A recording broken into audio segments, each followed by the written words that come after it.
Okay, that's me. And then one of those is you. Hopefully. Alright, that might be doing me twice. I'll leave it at that for now. Okay, hello everybody.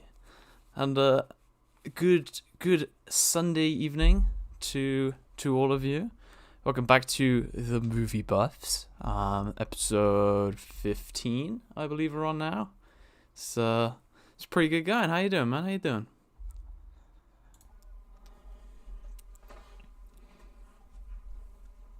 Hey, you don't call it soccer, right? You don't have to you don't have to appease all the North Americans every chance you get. Start up some drama because you called it football instead of soccer. Ooh. The sport that you rarely use your feet for, and it's not really even a ball. Like, I mean, the Americans have lost that debate already, I think, in my opinion, but...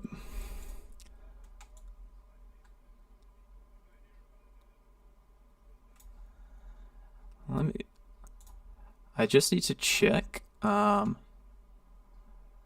got to check on the old audio front. I'm coming through twice, apparently, and, hang on. Apologies, people. Let me just... I think it should be that one. I just need to check. I was silent. Yeah. If you say something again. Yeah. Okay. 1, 2, 3. It should be fixed now. Okay. Apologies, people. Let me just. Yeah. We'll just see. Because it mixes up all the time, right? Yeah. Yeah. But I'll check now as well. Yeah, we're fine. Two of us are fine now. Great. Okay, so you for like 10 Reset. seconds you probably heard like 4 of us speaking at once then.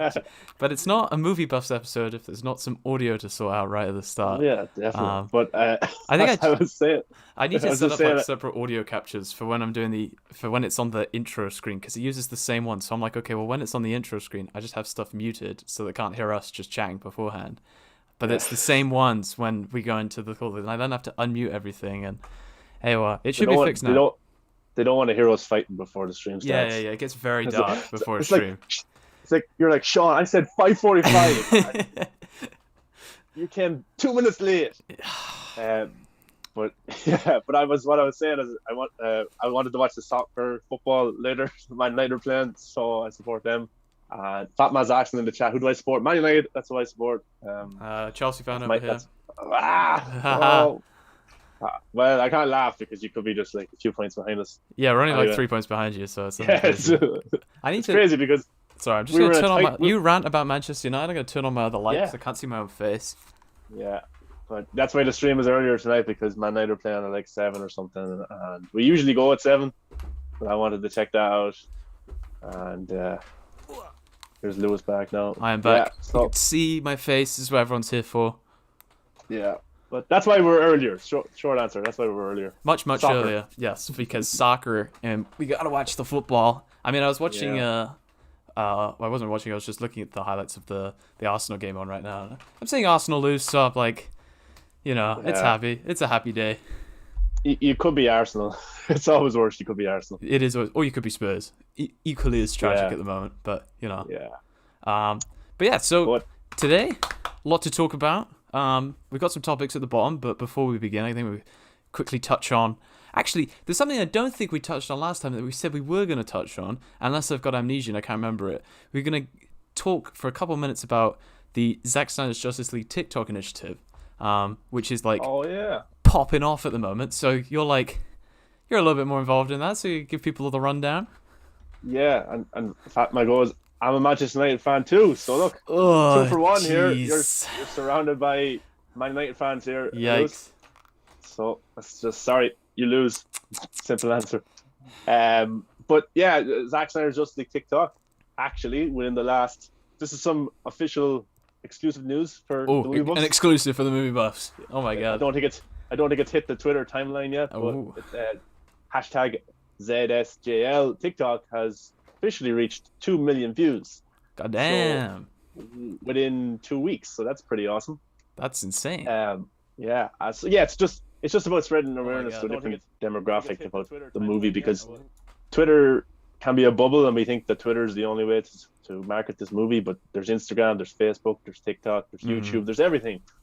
Different people use different apps, so it's good to hit all those apps in the best way we can to show people, look, there's this movie coming, and it's all about just making the movie a big hit and getting it widely aware as possible. So like, and there's a competition going on as well. So every week there's like 4 TikToks picked for a poll, and the winner of that poll is the winner for week 1, week 2, week 3. Goes right up until March 30th. So then we get all the winners of each week together, put them in a big poll, and the winner of it will be the Zack Snyder Justice League TikTok champion and get a prize. So Damn. yeah, but the main thing is just spreading awareness. But the fun part is you might win something. So I mean, that's pretty good, and it's a very new thing as well to just be able to, like the journey into TikTok to be able to be at the millions already is insane. And I'm seeing one of the main things that I'm seeing a lot is people saying, okay, wow, this isn't the same movie as 2017 or whatever. There's a lot of people saying like, oh, wow, I didn't know this. Yeah. And like, oh, okay, people are actually kind of coming around to the idea a lot more.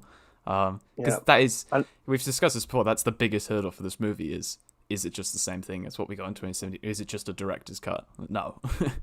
Yeah, and even a lot of the big views that some of the videos get, a lot of the comments are like, what is this? Like, what kind of movie is this? Is this a director's cut? Is this just an extended cut? So many people were still in the unknown about it. So it's about educating unknown people what this movie is, and that it's coming very soon, and it's going to be easy to access, which we'll talk about soon. But yes, that's the main thing. Even Fatma did a video. She created an account, did a video today, a pretty cool video. So everyone's playing their part and helping as much as they can. Liz Wonder's making loads of videos as well. She's got some pretty good videos now. She's kind of a pro at TikTok, so it's hard to match her. But yeah, it's actually I never used TikTok before. I always thought TikTok, that's for people who have a personality. But I started using it and started doing edits and just messing around, doing funny videos. It's actually a bit of fun, and it's easy enough to kind of get attraction on it. So I'm using it for my own benefit too, to tell people, I got a YouTube channel over here. Oh, there we go. I bet you're doing nothing but plug Real Talk Live and there's Movie Bus, whatever. But Real Talk Live with Krypton Cage, so you know you want to come check that out. Yeah. There's no tension between the shows at all. Do you have a TikTok? I do not. But if there is the prospect of winning something quite official, it may be tempting. Yes, exactly. We got to rep it, you know. We got to market this movie because a certain company is not doing it. So yeah, the marketing campaign is solely down to us and Zach. I mean, that would be quite representative of the last like 3 years. If it's just, you know, fine, I'll do it myself for literally everything. I wouldn't be surprised if they go, right, we've got, Zach just says like, right, I've got a warehouse full of like, you know, steelbook copies of Zack Snyder's Justice League, but nobody wants to distribute them. So I'm going to need you guys to set up your own logistics company and ship them around the world for me. Thank you very much. But how sweet would it be if Zack Snyder's Justice League was a massive success and the marketing team was the fans and Zack, you know? That'd be pretty good. They are, like, HBO Max definitely have stuff planned for the marketing because the movie's not even, like, it's a month out, so there's no point in marketing it really that heavy now, but I'm sure they'll do a good job, but the fans will only make it bigger, so yeah, I'm looking forward to it. Can't wait. And the other thing to briefly touch on, because it dropped like a couple hours ago, and you mentioned this as we started the call, was our first big official poster for Army of the Dead, and we are getting a teaser on next Thursday, I believe. Yeah, Thursday. So Army of the Dead is Zack's new Netflix movie. It's coming out May 21st. Man's everywhere. HBO Max, flagship, Netflix, big film. He's taken over, isn't he? I'm a bit shocked as well because, like, you know, with Netflix movies, they're not really marketed like a big theatrical movie. You might get a trailer 2 weeks out and say, oh, look, we've got this movie coming out. And you're like, oh, I didn't know this was coming out. And then you're excited because it's only so close. But Zack Snyder's Army of the Dead is coming out in May, and we're in February now, and they're already starting to market it. So, yeah, so the poster came out a few hours ago. I was a bit shocked because it's kind of pretty cool. It's full of color too. It is. Although people say Zack Snyder hates color, but they're going to say that he got color wrong in the next film, and that he should only do black and white. And then Justice's Grey version of Justice League will come out, and he'll say he can't do black and white either. So he'll just release nothing from now on, and then they'll be happy. There's actually a cool graph someone did on Twitter. It's like the amount of colors that Zack Snyder uses in all his movies compared to the Marvel movies. Yeah. And Zack uses way more color. Yeah. Just because it's not bright doesn't mean he's not using color. But you know, but yeah, Army of the Dead, in purple writing, got a safe, which is a pretty badass, and there's kind of zombie arms trying to get out of the safe. Yeah. Then you've got playing cards all over the place, some blood, some money, and Army of the Dead, survivors take all. And what I love about this poster is that it's a Zack Snyder film, Army of the Dead. Yeah. A Zack Snyder film directed by Zack Snyder, photography Zack Snyder. Everything is just Zack Everything Snyder's is his name. on this. They had that on the there was the Justice League trailer or whatever, and it came right at the end, and it was like a Zack Snyder movie, Zack Snyder's Justice League, directed by Zack Snyder. Like, there is 100% a part of me that just thinks Zack is just intentionally saying, can you just like put my name in everywhere, because it's gonna make so many, like, you know, for a fact the whole we live in a society thing was them going, yeah, this is gonna fuck with a lot of people, let's fucking do it, right? You know, and then it's like at the end of my teaser, so many people just hate me for some reason, so I'm gonna put my name everywhere, and I'm also going to be on Netflix, and I'm going to be on HBO Max. And one of the like most interesting things about, well, I say one of the most humorous things about Army of the Dead was when I think it like first got announced that he was going to do it. Oh no, it wasn't that he first got. I think it's when he did like an interview when they were kind of significantly underway in production, or whatever. And he was like, "Yeah, I've never had this much creative control," amidst the backdrop of like the November trending and stuff like that, and everyone's saying, "Oh yeah, remember when that studio completely hijacked your movie?" And he's like, "Yeah, Netflix just gave me a load of money, and just said just do whatever the hell you want." I'm like, "All right, I'm gonna make a zombie heist, Las Vegas movie or whatever." Like, it's fucking awesome. Yeah, I think it was the CEO of Netflix or the chairman of Netflix, whoever's the big guy over there.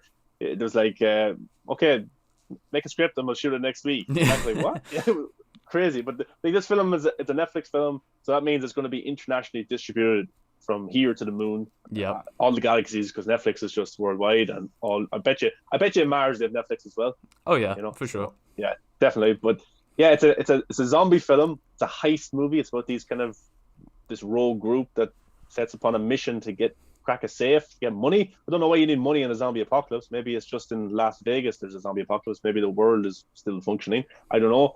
But yeah, this group of soldiers are put together. Very diverse cast, we should say as well, which I think will be a big benefit.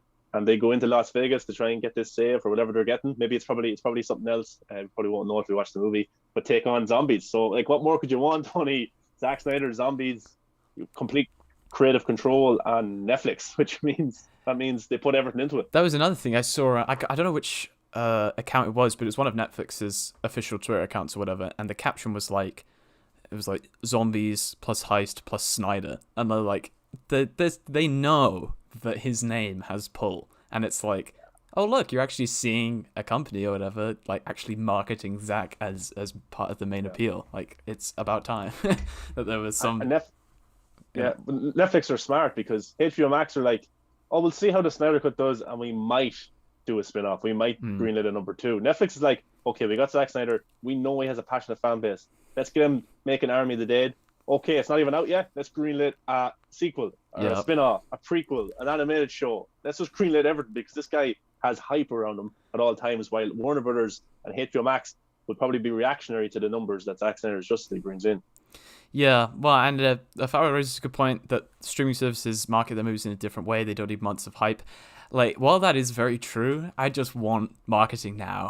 I very much want that trailer, because it looked insane. Like, we got that little snippet of it. Was like, wasn't it like a Netflix was just like, oh, we've got all of this shit coming, and then it's like, oh, here's like 5 seconds of Army of the Dead, and I'm like, give me more. The premise of this film just sounds so balls to the wall crazy that I want to see this now. Give me a trailer, please. I'm shocked at the marketing so far, because traditionally with the streaming movies and shows, 3 weeks out, a month out, you might get a trailer or like a little spot to say this is coming. But then with this movie, they're like, wait, we got Zack Snyder here. Yeah. This guy has directed some of the biggest films of all time. He has a passionate fan base. His cast is always diverse from all parts of the globe. So this is the potential to be a big thing for Netflix. So this shows to me that they're very much in the Zack Snyder game. And they're so confident with this movie that they're deciding to market it 2 months out from release. That's kind of unheard of for these streaming movies and shows. So I'm shocked, but again, it's Zack Snyder, and he kind of owns the internet right now.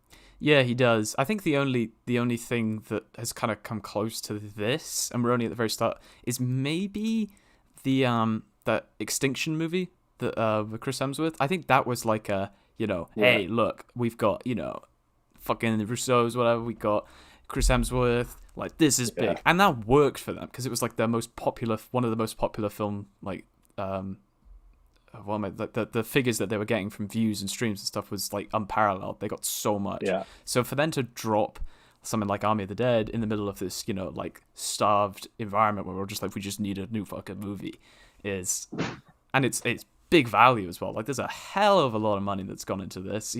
Big ass budget, big cast, as you say. Like, it's gonna be good. It's gonna be good. Yeah, I don't know all the actors in it, but I know Dave Bautista, and he's a pretty big star in his own right from wrestling, so he'd have a global fan base. And then the rest of the cast, they're not all American. Like, there's Latinas, there's different parts of the world. So that's going to be in favor of the people who have Netflix, because people from this country in Europe or this South America, that actor there, I know that actor, so it might get them to check it out. So that's good. It's not just one demographic it's aimed for. It's very widespread for all nationalities. And speaking of going worldwide, good one. Thank you. Zack Snyder's Justice League, officially confirmed by Zack Snyder himself the other day that it would have international distribution on the same day as the United States. Apart from, like, it was like France and China or somewhere else. Like, I feel sorry for them. They were like, yeah, I think it probably will come out and release it, but they had like some things they still had to sort out. But imagine you're French, right? You see that tweet and you're like, fuck yeah, I'm gonna get Zack Snyder's Justice League the same day, and then just in brackets, except you, France. Fuck you. Like, I'd be pissed. It's weird because Japan and China are kind of in the same region of the world. Yeah, and then it's just France. Like, screw you, Frenchies. You don't get this on the same day. I mean, I don't know. Like, I was convinced that in the UK we were going to get shafted because of the whole like the deals with Sky. Like, Sky have like essentially the right to all like HBO content for another like 5 years or something like that. I think I might be entirely wrong on that one, but I just thought that there would be some logistical thing, and even if it was just like a week's delay, I'd have to just go like radio silent online. Wouldn't be able to just go on anything. I'd have to just hide the links to all the shortcuts to my browsers, or just hide them in some deep folder so it would discourage me from going on them. But like, I'd say panicking. I was just stressed because I'm like, I've been wanting this for years, and then for it to come out in the US a week ahead in advance, and then we're just sat there twiddling our thumbs or having to watch through a VPN or, through a very legal other site.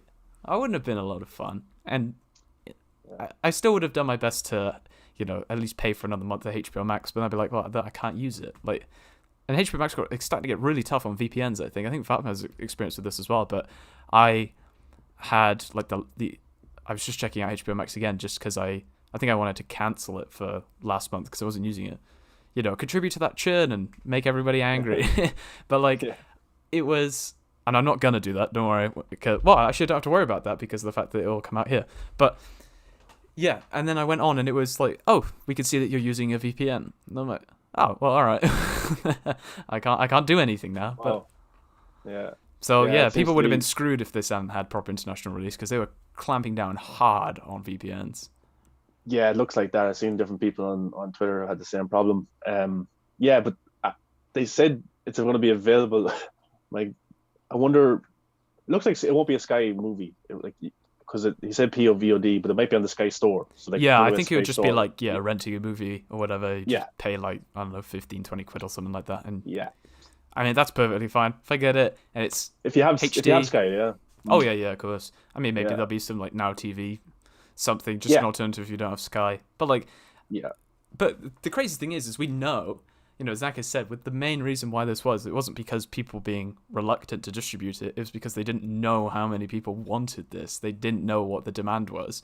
And I have to imagine that there had to have been some point where Zack is trying to stress to people, like, look, the majority of my fans are from outside the US. They are going to want to watch this. It will bring you a lot of traffic. Like, fucking distribute this.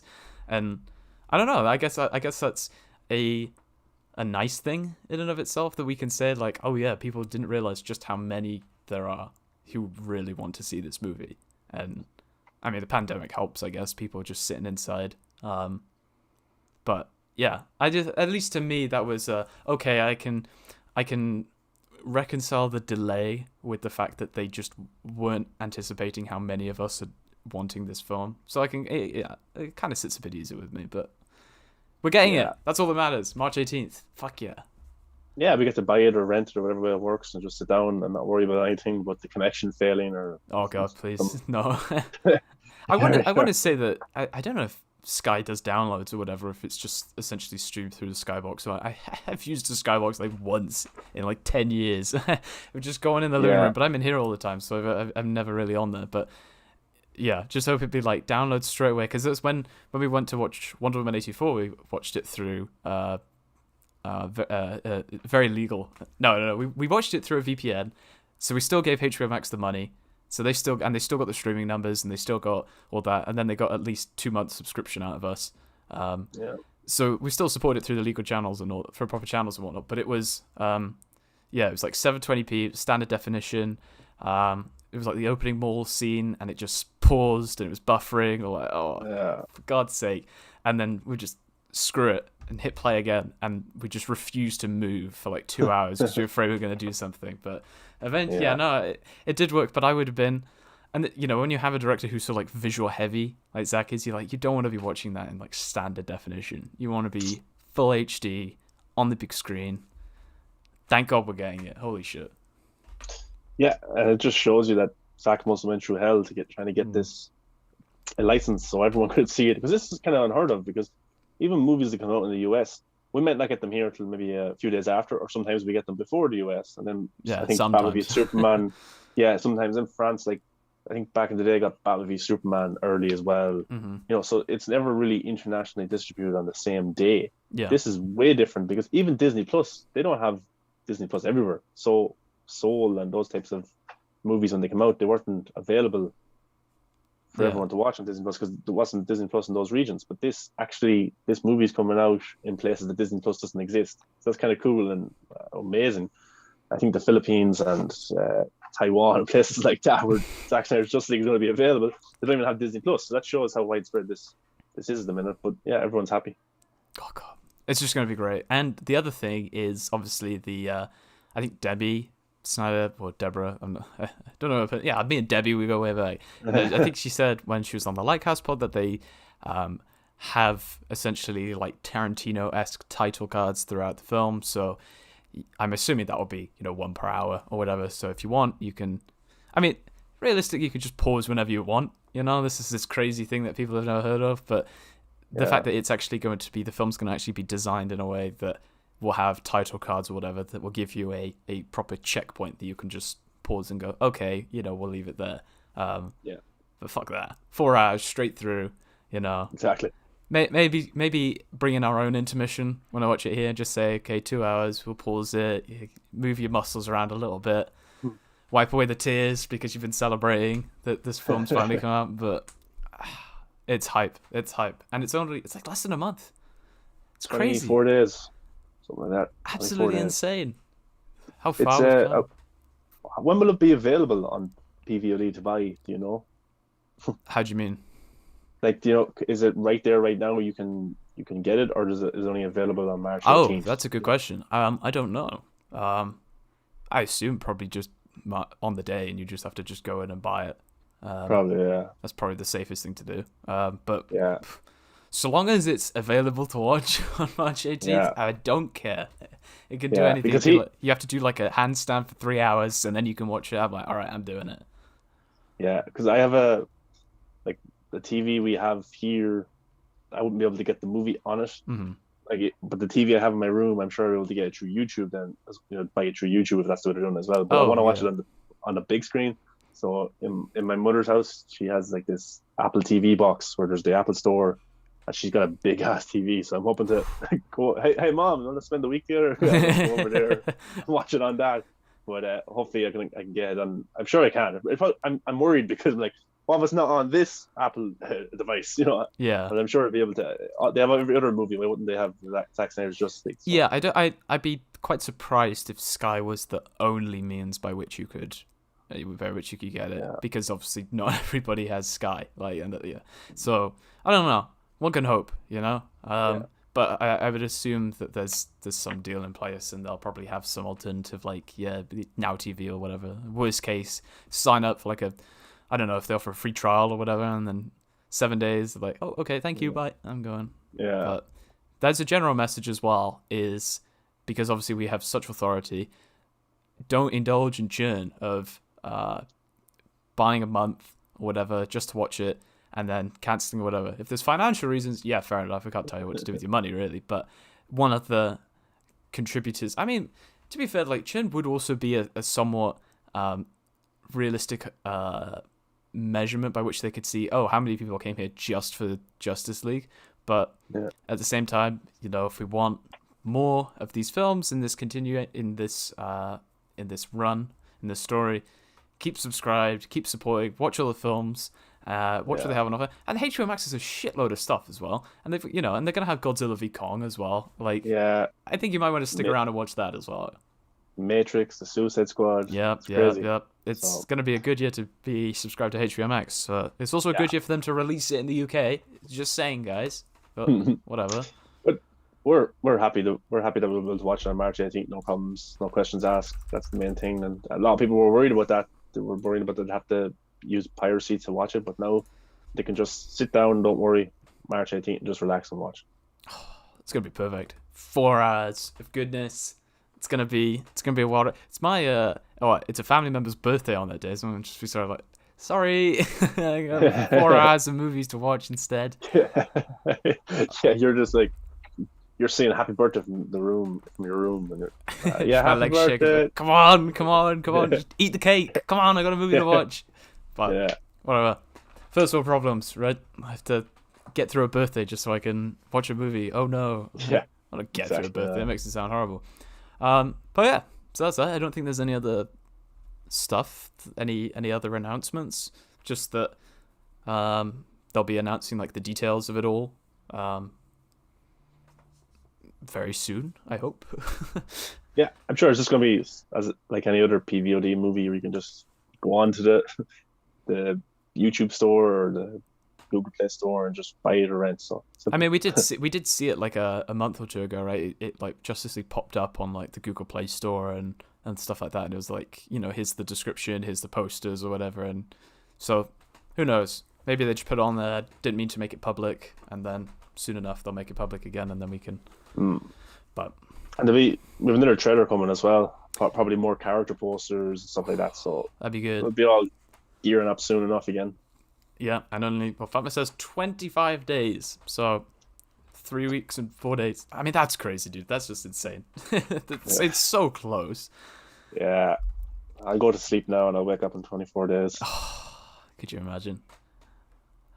Well, so next things up, because I don't think we had anything else to talk about with the Snyder Cut that I can think of, is we got the surprise casting announcement of Supergirl in the upcoming Flash movie.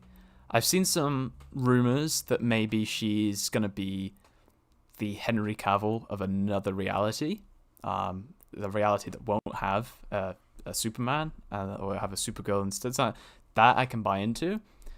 Henry Cavill has not posted anything about this, which I think is maybe interesting. You'd think he'd be the type of guy to be like, yo, welcome to the family or whatever, but that's not my place to say. It's just something that's worth pointing out that he hasn't said anything, especially as Andy Muschietti, you know, held up like the crest from Superman's suit when he was essentially saying like, yo, you're going to be Supergirl or whatever.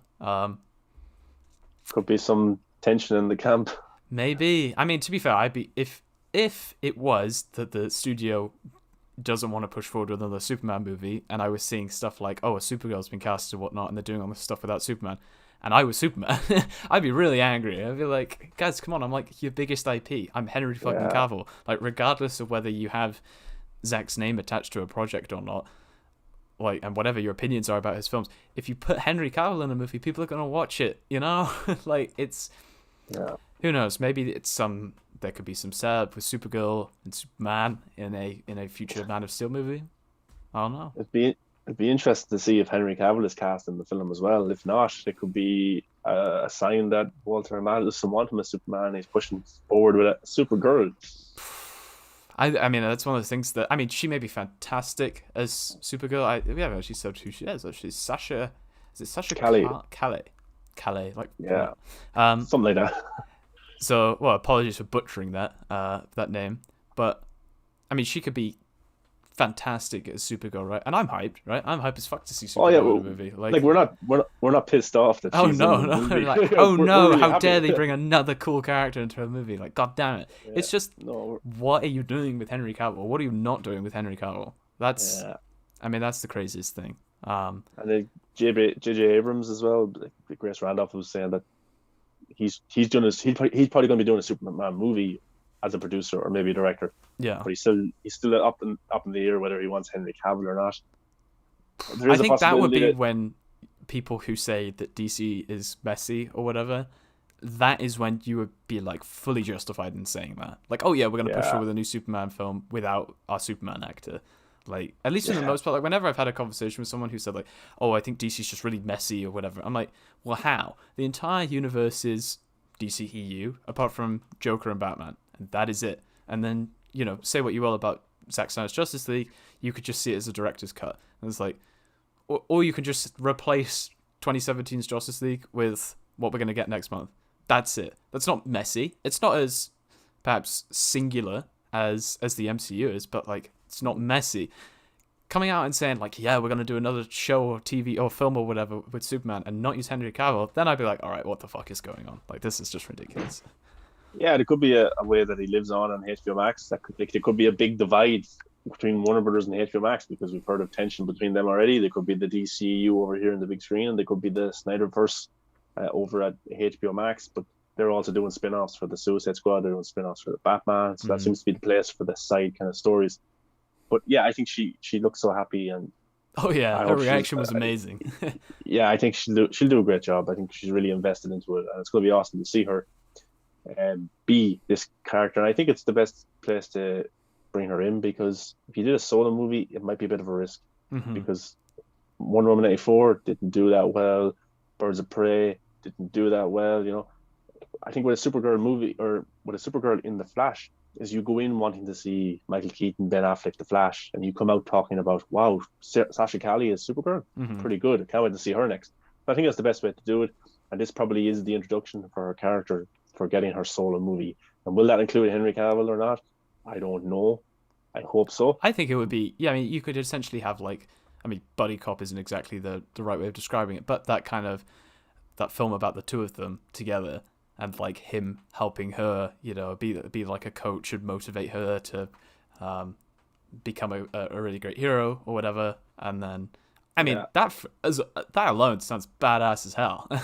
And I could easily see them, you know, in a film together. So maybe that would be a trajectory, and then that could potentially set up Supergirl as being her own franchise carrier while you still have Henry Cavill and you can still use him in all the films that he wants to be in. I mean, you've got an actor in Henry Cavill who wants to be Superman. You know, he's said that so many times. He's got storylines that he's invested in that he wants to, you know, bring to the big screen. Like, and you have a fan base who fucking loves him. Like, and it's not just the Snyder fan base. That loves him. Exactly. General audience. Huge. Yeah. I mean, like, there's people who would disagree about how he's maybe his character in films or whatever, but the idea that people are like, Henry Cavill is a terrible Superman is just, that is a very small, very, very small amount of people. I mean, the interesting thing was with the Superman and Lois CW show, and, you know, not meaning to shit on it or anything, I haven't seen it, so I'm not passing any judgment, but the fact that there was some reviews I saw on Twitter yesterday or whatever where they were saying that it's like joyless and it's you know, it's dark and shit and all that, and I'm like, all of you critics spent absolutely ages saying that this is the type of show that you want, as some kind of, like, I don't know, implicit rejection of Zack Snyder's Superman. And now all of a sudden you're like, no, I still don't like it. Like, Superman fans have such a terrible time, don't they? It's just every time a new interpretation is just getting shat on relentlessly.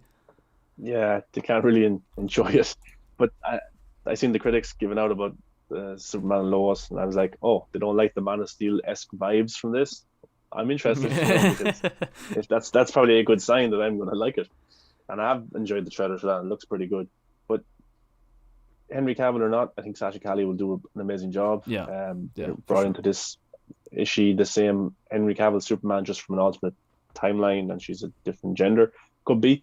The suit they held up might have just been a mock suit, like your this is all I have, you're Supergirl, but they'll have a different suit for the actual film. But this movie is stacked. Michael Keaton, Ben Affleck, Supergirl. Who else? Maybe the Justice League will show up as well. Maybe the Flash is in it. I'm not sure. Maybe he's in there somewhere. It's supposed to be his solo movie, but still, it's disappointing because Ray Fisher won't be involved. But that's not got to do with Andy Machete or Sasha Calle. It's the higher ups and Warner Brothers that have a problem with him. So yeah, there's like some interesting ways to think about that. I mean, we don't know a lot, but like obviously him coming out and saying anything that Walter Hamada's name is attached to, I don't want to be in it. So then it's a case of saying, okay, well when you're the Muschietis or whatever, are you saying, oh, because the higher ups don't want him in, we're not going to have him in there, or are you saying we support him, so we're trying to get him back in, or are they like, fuck Ray, we don't care? Like, there's so many different ways that could be going on, and I mean, I'll be really frustrated and upset if he isn't in the film at the end, because we knew he was going to be in it the whole time, and we know that he said that he's been dropped from it, and I don't know we know that they're doing this adaptation of Flashpoint, but this seems to be a very loose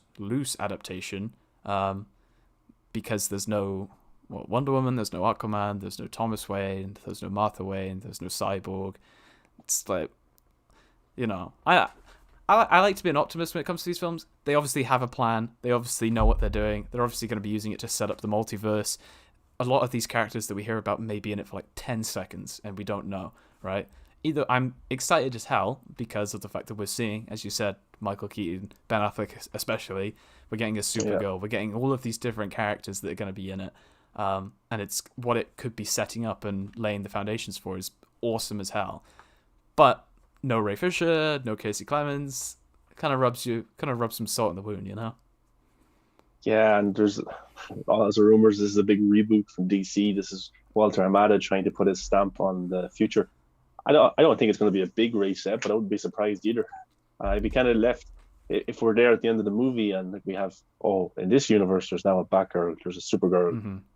This is our Justice League. I might be a little bit not impressed. Yeah. Because why would you change everything so quickly? Jason Momoa is still a great Aquaman. Diana, Wonder Woman.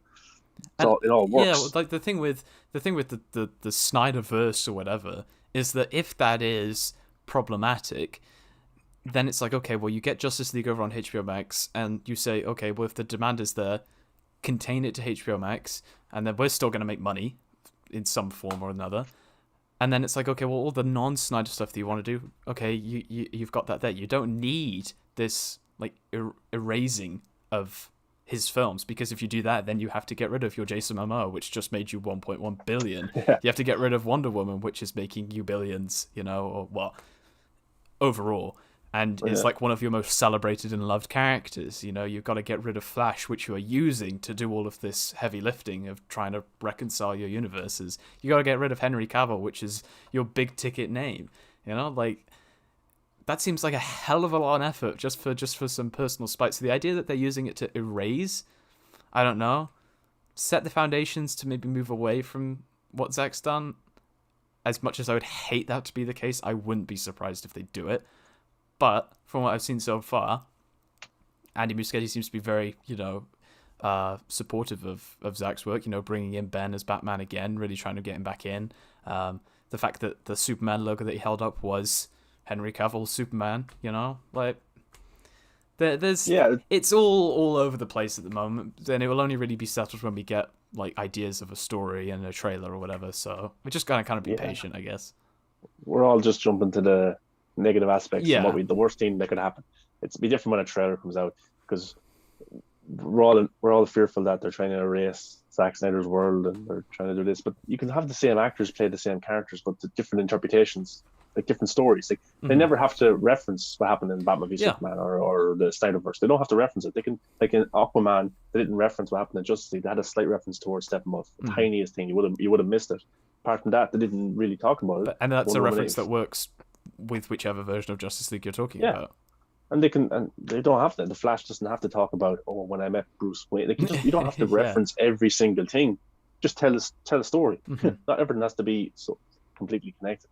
Yeah, and it's I'm hyped for it nonetheless, right? I Yeah, think it has a lot of promise, great director, and a absolutely stacked cast that's going to make it a really interesting film to see. So long as Ray comes back in, because obviously there's some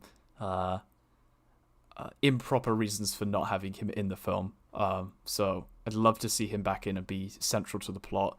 Because it was like, yeah, we even had that bit where that somebody messaged Barbara Muschetti on Instagram or whatever and said, "Is Ray Fisher going to be in it?" She was like, "Of course," you know.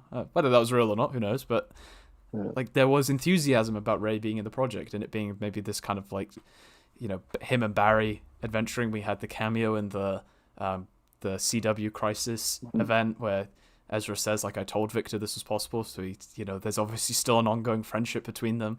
Like, you can't have all of that for nothing, you know. But yeah. That was the big plan, Jim Lee's idea for having this multiverse, mhm. and by having Flash pop up in the CW, and it worked and it was fun. But yeah, who knows? Like, if that's the case, Javian Wade could be the cyborg of this universe, the cyborg from Doom Patrol. He could replace Ray Fisher. That's what could happen. I would like to see it, but that's what could happen. He could make a cameo as Victor Stone from a different alternate timeline. I wouldn't be surprised. But yeah, I'm looking forward to it, see how it goes. And yeah, I just think Ray would rather work with Jason Kilar and HBO Max and Zach than work with Walter Hamada, Toby Emmerich. Yeah. Those guys aren't going anywhere too soon. Maybe depends on the success of the Snyder Cut, because they tried to bury it for so long.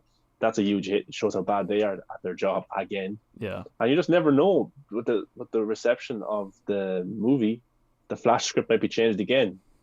They might have to put in Henry Cavill. They might have to give Ben Affleck more screen time. They might have to put back in Ray Fisher. So you just never know. Because remember, Warner Brothers are reactionary. So They I are. don't think they changed. Yeah, but as you say, I think that's a really valid point that the Snyder Cut performing really well could be that. I mean, they I can't remember who it was, but it was one of the execs basically just said, everything DC, that's all in this multiverse. That's all connected. Everything, every story has, if you know, bar like financial restrictions or logistical restrictions, Superman could turn up in, you know, this random CW show. This really, you know, it could be Henry Cavill could just appear there within the rules of the multiverse or whatever that they're setting up. So that in and of itself, essentially, yeah, sets the foundation for what you've said of if Snyder Cut goes really, really well. Yeah. Who knows? It could be that they have to say in the Flash, like, oh, you know, it's Barry just walks up to one portal and looks in and he sees, like, the Justice League. He's like, and then he turns and looks at that one and he sees, you know, Michael Keaton. He's like, you know, and it's really, like, ham-fisted multiverse. Yeah, it's all connected. But yeah, I don't know. The concepts that they're working with for that movie, the scale of it is insane. So I'm very, very much looking forward to it. Just bring back Ray Fisher. It's a risky project to start off with. Yes. For the Flash, but if they can pull it off, it could be one of the coolest things ever. So let's hope it is. Sasha Cali, Supergirl, she could come from a universe where she's the only superhero, or she could come from the Burtonverse, or she could be in the Christopher Reeve world. We just don't know what world she's in yet. But maybe this is a way for implementing her and putting her into this world that we know, the DCEU of the Justice League, Aquaman, those kind of characters, which would be cool. Of course, Michael Keaton has a big role too, so maybe imagine if Supergirl was a superhero in his world and she was, yeah, and they met. It'd be weird, but kind of something new and cool. Yeah, it's just, I think, yeah, people just need to be a little bit more patient. I think the Ray Fisher situation is something that people can be very impatient about because we know, like, a lot of details, but when it comes to the film, I think people just need to, ease off. Let's wait for a trailer. Let's wait for some more story developments or whatever. Maybe some more casting announcements. Who knows? But hey, I'm hyped. You know, it's going to be doing some very heavy lifting for the future of the the DCEU. So there's a lot riding on it. Yeah, I'm sure some people will love it, some people will hate it. That's just the way it's always going to be. Yeah. But I hope it's a good film and a good story, and not just a device for transition for a new DC universe. Yeah, there's a risk, but gotta have patience. I'm sure they know what they're doing, and I like to be more of an optimist when it comes to stuff like this. I think as fans of DC in general, and especially Zack Snyder, we know what it's like to have people shit on us for liking a movie. So I think it's nice to just be the bigger people and be like, hey, you know what? Could be cool. Yeah. Speaking of cool, you stole the segue. WandaVision episode 7 came out Friday. I was actually very quick to it, actually. So yeah, if you haven't seen WandaVision episode 7, goodbye. We're not going to talk about it in the last 15-20 minutes or so. So thank you for coming if you have, and see you next time if you haven't seen WandaVision. but we talked about episode 4 of WandaVision, I think, or 5, and then we had just a full Snyder Cut breakdown. So we missed kind of 5 and 6 of WandaVision to review. Oh, at no. the end of episode 5 was the Pietro reveal, the Quicksilver, and then at the end of episode 6 was Vision trying to get outside the Hex, and then Wanda using her powers even more to expand the Hex. So that's kind of what happened in those 2 episodes, and then we can talk about this episode now. Yeah, that was our very quick review of episodes 5 and 6. No opinion, just this happened, and that's it. Yeah. But I mean, they were cool. They were cool. Yeah, no, I just assumed like whenever we're foot cramp, holy shit. I just assumed that whenever we get into, oh my god, it's a really bad foot cramp. Holy crap. I couldn't fight that one. At all. Oh, holy shit. Thank you. Great discussion, you guys. Yeah, it's pretty good. Oh, fuck. Sorry, that was really painful.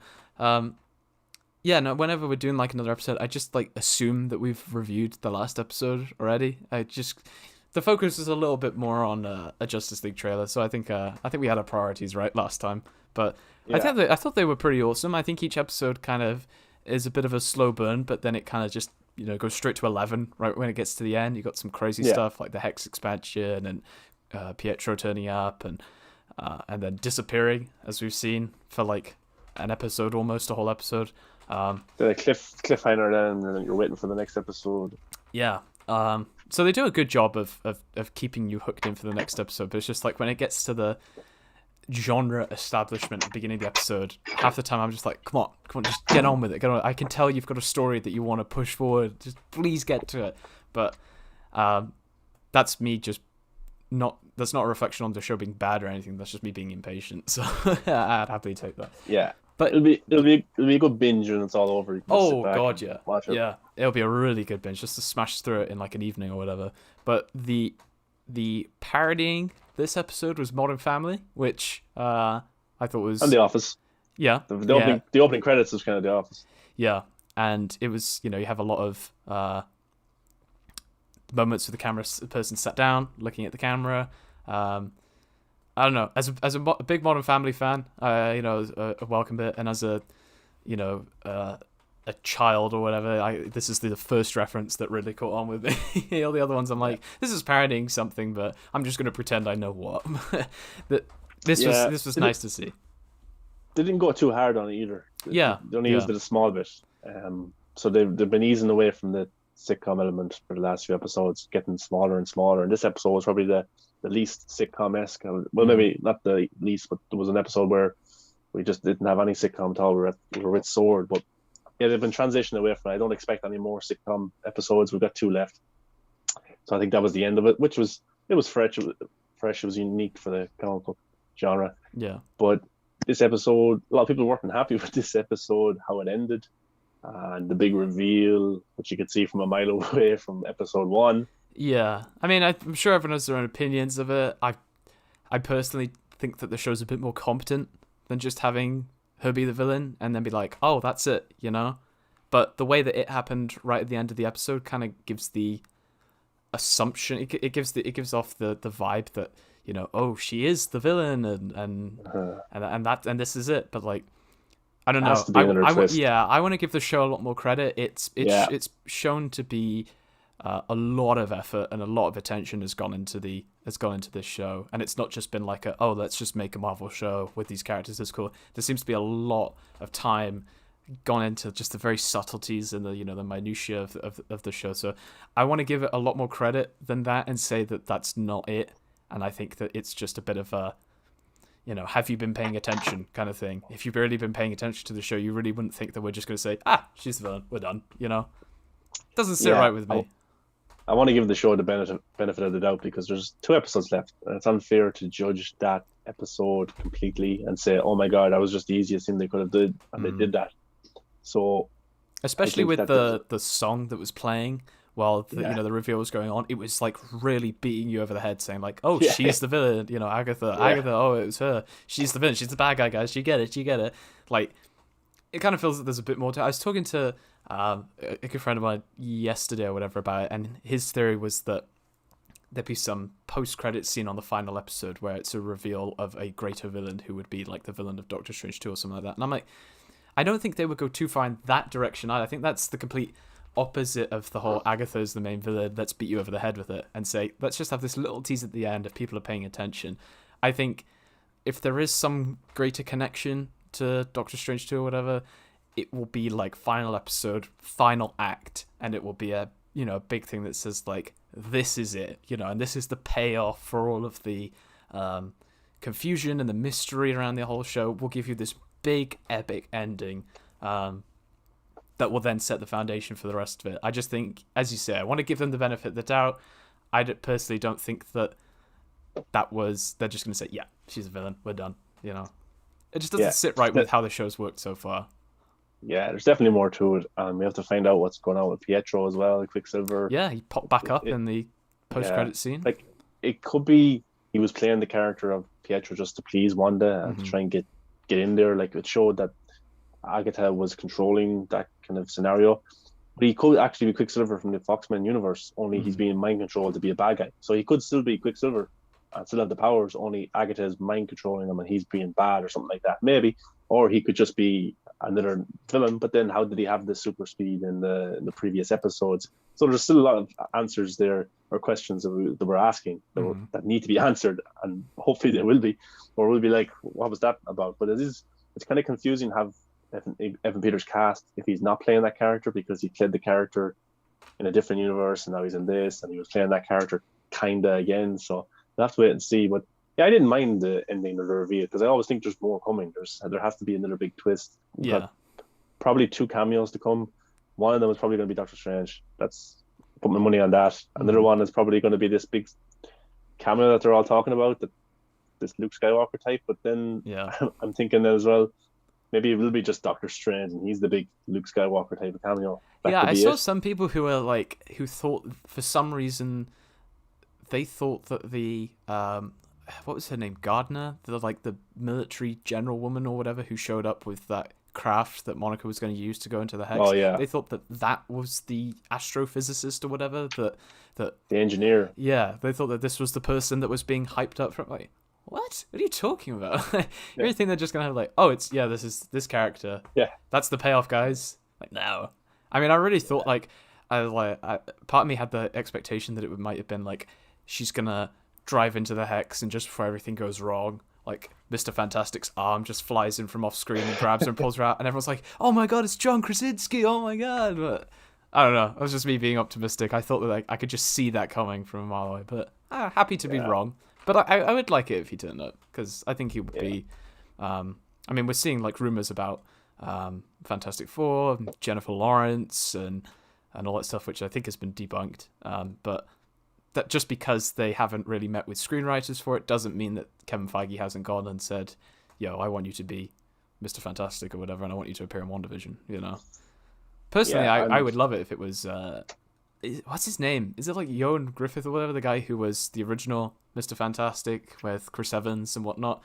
I'd love it if it was him, because I think he's very recognizable. But I can see it just being John Krasinski, because, it's John Krasinski. It's a fucking great actor. Yeah. But when they say Luke Skywalker, I'm thinking of the big character. Like, the only ones I could think that could replicate hype would be Wolverine, Patrick Stewart, or Magneto, those kind of characters. Yeah. I'd say my money for a super huge cameo would be Michael Fassbender at Magneto. Yeah. I think that would be, like, the biggest whoa moment. Yeah. I could easily see that happening. Yeah, it would tie into Wanda and Quicksilver, him being their parent in the comics, but I want to go with Patrick Stewart just because I think he is iconic in the role as Professor X, and for him to pop up on screen in the wheelchair and just in his voice say something pretty cool, I think it would just get everyone hyped. But Paul Bettany did say this secret cameo is someone he has fireworks with, so he must fight them. So it could be a villain as Oh, well. you want to see Vision beating up a man in a wheelchair, though, don't you? Like, what would be better ending to the show than him just assaulting a man strapped to a wheelchair? Yeah. You know.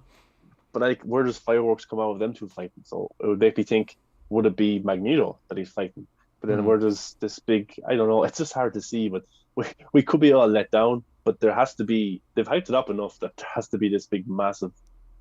Yeah, for people who have somebody. seen like the second season of The Mandalorian, I think a lot of people might be using that as like a benchmark for this. Like, I know I am kind of in part. I don't know if that's setting like unfair expectations because it's, you know, completely different universes or whatever, but it's, or, you know, different like creative heads behind it. But it's still Disney at the end of the day, and they got, like, fair play, given how Star Wars has been in recent years, they got the Mandalorian almost perfect in terms of getting people excited about Star Wars again. So the equally challenging task that they have for this is not to make Marvel interesting again. It's to, because, you know, it's not really an issue. It's to make the post-Endgame Marvel as significant as the pre-Endgame Marvel. To say, hey, we've still got a lot of stories to tell. We've still got a lot to get through. And we've still got all these crazy ideas that we're going to work with now. So having your Luke Skywalker moment, I think it has to be someone who's like right at the top, and not just... Yeah. Maybe it could be like a Reed Richards type thing, but I think that's not Luke Skywalker level, you know? And who knows, maybe that's just something that they said to get people hyped for the ending. Who knows? But yeah, I mean, it's what, one episode left? Am I right? Two. Yeah, and there's the showrunner said it's 6 hours worth of storytelling, but we've only got well, I calculated it up. We've 2 hours and 6 minutes left going by him. So that's a lot for 2 episodes, considering all the other episodes were 30 minutes. Yeah, maybe. You hit play on the next episode and see it's like an hour long.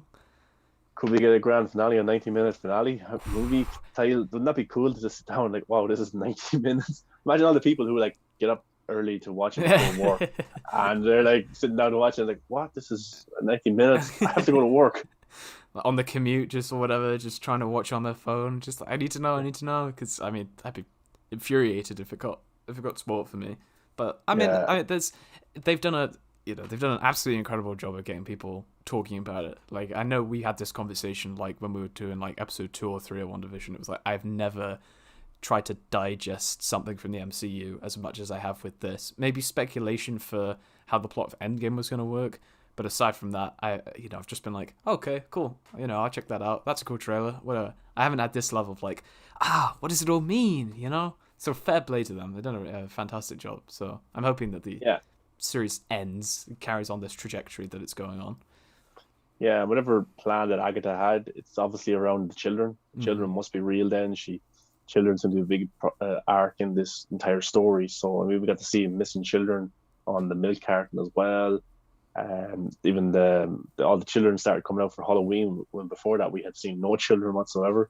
So children's going to be a big part of it. And whatever Agatha is planning, or the bigger villain is planning, it's obviously got to do with kids. And maybe Tommy and Billy, because they have superpowers and they seem very strong.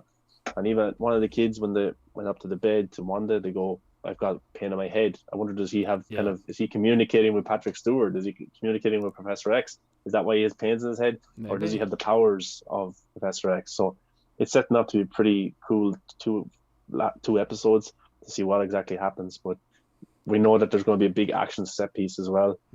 Probably going to involve WandaVision. And now we know that Monica has powers now as well. Yeah. Pretty badass superhero landing, cool. And all that. And I don't know. Visual effects. Yeah. Brilliant. Really, really good. I did love her moment where she was just squaring up to Wanda, just like, come on, just fucking do it. Like, come on. Just kill me then. Like, you think I care? Yeah. Like, that was awesome. But I mean, it's building quite nicely now, and I feel it's really kind of I don't know, it's really found its formula quite nicely. I think the first couple episodes were a bit, okay, hey, this is the style. We've got this random sitcom vibe, but not random. We've got this sitcom vibe. This is how we're doing. But now it's like, okay, we're like really all about the story, all about building up to something. And hey, if it's got consequences for future MCU stuff, then hell yeah, go for it. Let's give this TV show some real significant impact right at the end.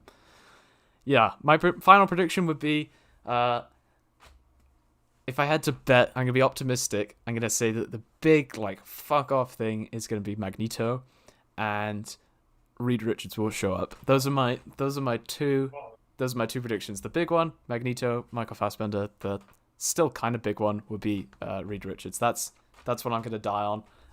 What about you? So you're saying Patrick Stewart's the big one. Do you think that there'll be another character come in? Yeah, I think it could be maybe the Skrull from Captain Marvel that was friends with Monica. Okay. That could be something that's brought into it, or it could be Doctor Strange, Professor X, and I don't know, some other low-key kind of third or secondary character maybe. Okay. Like an Agent Coulson. How cool would Agent Coulson be to show up? But I don't think he will either. It's hard to know. Well, but Professor X. I'm going to go with Professor X. Okay. Well, you heard it here first. We're going to nail down the predictions. And we've essentially spoiled the rest of the show, I think, with such accurate predictions. Yeah. We know that Kevin Feige listens and he edits as he listens, so, you know. Yeah. But look, I've enjoyed it. It's been different. It's been unique. We haven't had anything like it before, and it's the number one watched show in the world right now. So yeah, and again, feeds into the whole people need something to watch. So we're not releasing movies right now, you know, unless you're exactly. Christopher Nolan and you're trying to get Tenet to make a lot of money. But not going to tell that guy what to do. But yeah, I think that's pretty much. Do you know what's? Oh, go on. Do you know what's tomorrow or Tuesday? Are you going to watch Superman and Lois? Are you planning on watching that? Given the reception to it, I'm kind of tempted to. I mean, I was like, I haven't been particularly sold on Tyler Hoechlin or whatever you say his last name. But like, not in a sense of like I think his Superman's crap or anything, but just from what I've seen, I haven't been like super enthused. But the vibe I got from the trailers, like, yeah, I'm like, okay, this looks like something I could get into. And the reaction's just been so like goddamn weird. Like, it just piques your curiosity, you know? So maybe I'll check it out. Yeah, I think it's gonna. I'm gonna check it out. I think it's out Tuesday. 90-minute premiere, right? Yeah, so it has me intrigued. The trailers have all got me interested, and now the critics have got me interested as well. So they're having the adverse effect. They say this is awful, and everyone's like, "Well, I'm gonna watch it." Yeah, the vibes are different of this show than they seem to be for the CW. It seems a completely different universe. Mm-hmm. I think it has a budget of a HBO Max show as well. It's probably going to end up there maybe sometime soon. That's what they were saying. So. Oh yeah, of course, having like a whole like new financing deal, isn't it, between like the CW and HBO Max? So. Yeah. I mean, I'm super excited for HBO Max. The Green Lantern show news should be coming soon. I think we should be getting casting announcements in like the next month or so. Constantine as well. So there's a lot of stuff coming and interesting. But even they brought in the cinematographer for The Witcher into the Superman and Lois. That's why it looks so different. Oh, damn. Dark and bleak. And the budget seems to be sky high, and it seems to be taking Man of Steel vibes as well. So I'm going to watch it, and then we might review it in the next episode then. Maybe. Okay. Well, I think that's it. There is football, not soccer, coming up. So, and I have to see how Arsenal did. But 1-0 loss. All right, I'll take it. Oh no, Arsenal lost. Oh, boo-hoo. All right, whatever. But thank you, everybody, for coming along. I guess we will see you when we see you. Yeah. Thanks for watching. Oh.